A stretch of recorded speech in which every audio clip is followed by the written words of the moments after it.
Also struggling with the fact that a lot of folks have soil that still needs something. And where are we going to get it, locally or far away?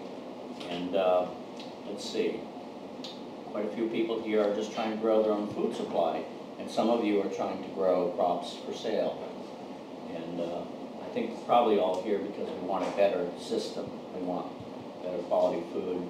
We don't want to spend a mint, but we still have to, all here because we value that business of human beings growing their nourishment. And of course, times are different than they were last year in this world. As many people know, things are getting much more expensive, critical, environmentally, politically, nutritionally,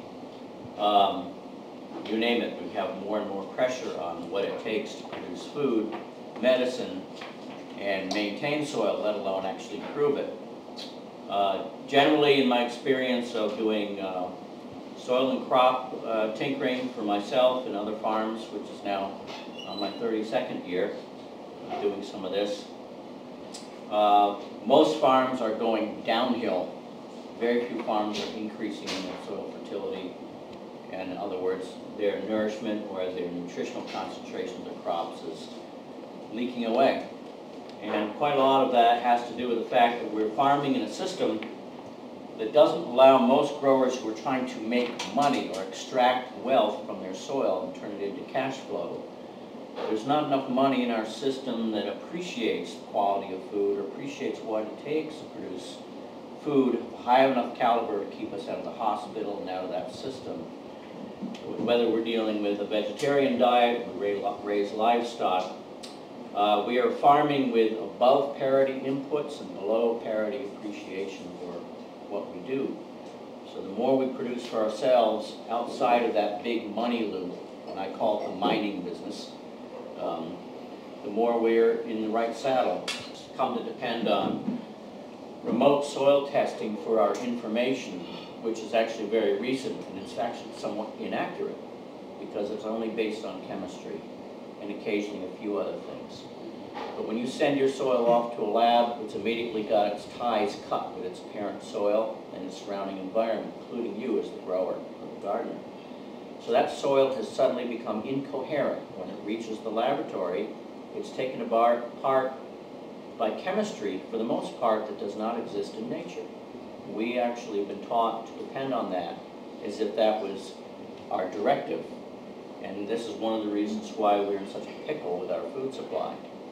That information was developed by the mining industry. It was not developed by plants, who need to be able to speak for themselves. Or people need to redevelop the old sensitivities that our ancestors did, and in some other cultures in the world still it exists. So we can look at some of the conventional stuff, throw some of it out the door, turn it upside down on its head, sift through it a little bit. The more people learn to see what they're looking at in the field, the more we are right on. So when it's a plant or an animal or an insect, whether it be it a pest or beneficial, has certain behaviors, those are the billboards, those are the informations and the arrows pointing to the cause behind the cause, the fundamental reason why things are or aren't doing well. And some of it we have the ability to control and change for the better, and some of it we have no control over whatsoever. Even when the plants are young, a lot of greens growers have this problem. The baby chards and beets will have, the bottom leaves will go yellow before the plant's even hardly a juvenile. And the purple on the leaves will be abnormally purple. You won't see much chlorophyll. You see the purple or yellow with the chards or beet greens. That's a real strong indication that there's almost no calcium and magnesium functioning in that plant. Mm-hmm. Could be in the soil test, but not in the plant. How about with the brassicas? I saw that when I put my broccoli in. Yeah, and when broccoli turns purple before you plant it, you have a very, very short window of opportunity to get it over the hump. And usually by the time it turns color, the plant's clock is ticking towards bolting to seed instead of developing a crown. So you can pull it out of it if you use soluble calcium, magnesium, and lots of nitrogen. So you make your organic calcium nitrate drench and pour it to it. So we've been able to pull really marginal looking crucifer crops back from the brink of purple leaf, which is the first sign they're going to bolt, by making a little bit of Chilean nitrate or seabird guano is particularly effective because there's more sodium in it, and crucifers like sodium a lot. So calcium, sodium, and nitrogen makes a crucifer fix.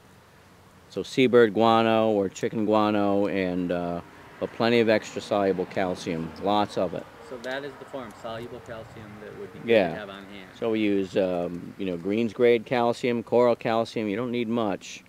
Maybe a cup in a 5-gallon bucket of soluble calcium as your starter batch. And you scoop out a quart, put it in a gallon or 2 watering can. You make sure that the liquid was chicken manure water or grass clippings tea that had clover in it, because you want a really big, hefty dose of unputrefied nitrogen. Is that what limestone F is that you were talking about? Limestone F is dolomitic high cal lime in liquid form. Sometimes this is a magnesium shortage. It's interveinal, it's not on the vein, and it's in the first set of leaves. As the plant starts to develop its true leaves, it starts to forage much farther apart from the stem. So chances are it's starting to find its magnesium, and phosphorus may be a little bit of a problem. It's been said that phosphorus helps pull other elements into a plant. Phosphorus is also one of those things that'll work with magnesium better than some. So it looks like a mineral deficiency. There wasn't enough in the seed itself, and the plant didn't have enough pickup to reach the supplies that are in the soils right now. People have we've also been blindsided a little bit to think that all pests are there for their own self-interests and purposes. But we will work that little detail into some of this too, because there isn't a phone call that comes in this time of year where someone isn't saying, what do I do about flea beetles, cucumber beetles, deer, porcupines, crows, whatever. And as human beings, we tend to, we want what we want. And we often want it without regard for nature as part of this whole thing. The way we return wealth to our soil, be it a postage stamp garden no bigger than this room that we're eating out of, or several acres, we have to figure out where the flow of this system is. You can put an immune system in place on a plant before it hits the real world. It's coming out of a greenhouse or a hoop house. And that's usually a biological push.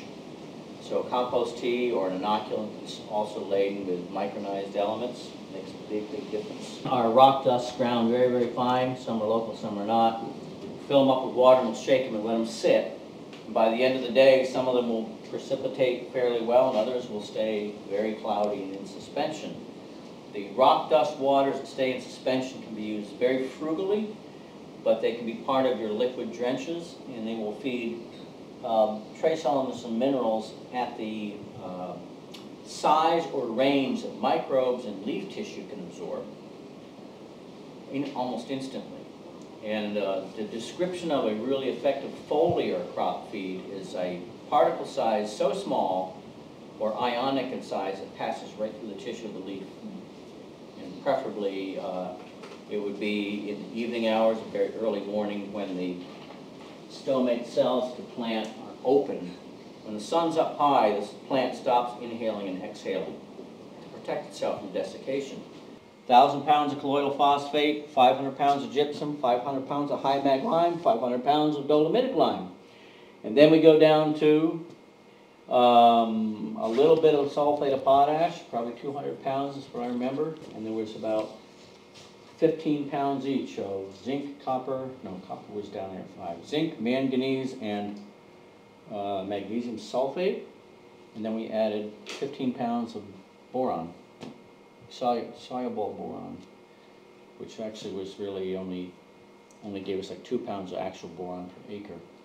And on top of that, there was inoculants, but no seed was applied. The field was never plowed. It was using state grant money, and they screamed bitterly that we weren't going to plow. I said, it's a dangerous watershed. You plow this place, it'll all fall into the river, and off it'll go. And then the hay yield went from I think 6 round bales an acre to 22. and it was almost all grass and clover. That was 1 year after that application. But the other trick was that beef were put on the field to eat bed straw once it changed back to something they could eat. Before that, he would hay these huge round bales and drag them back by truck to the farm, and the animals would just look at it like a Far Side cartoon. What's that? You don't eat that. It's just for bedding. That's why it's called bed straw, you fool. So you got transitional food as it's improving. Yeah, they actually went at it and ate all the bed straw 2 months after the field was spread and the new beef cattle were put out there. And all that grew back afterwards was not 80–90% bed straw, about 10% bed straw by the end of the season. No goldenrod showed up again, except that place where we put the tarp. And the red clover was out of control, which is way too much red clover, and he'd never sown the seed. So red clover seed, the last time red clover was seen in the field was 43 years ago. So it's latent that long in the That's soil. how long the seed can hang out. Red clover is like lamb's quarters and pigweed. It can handle 50–60 years, no problem.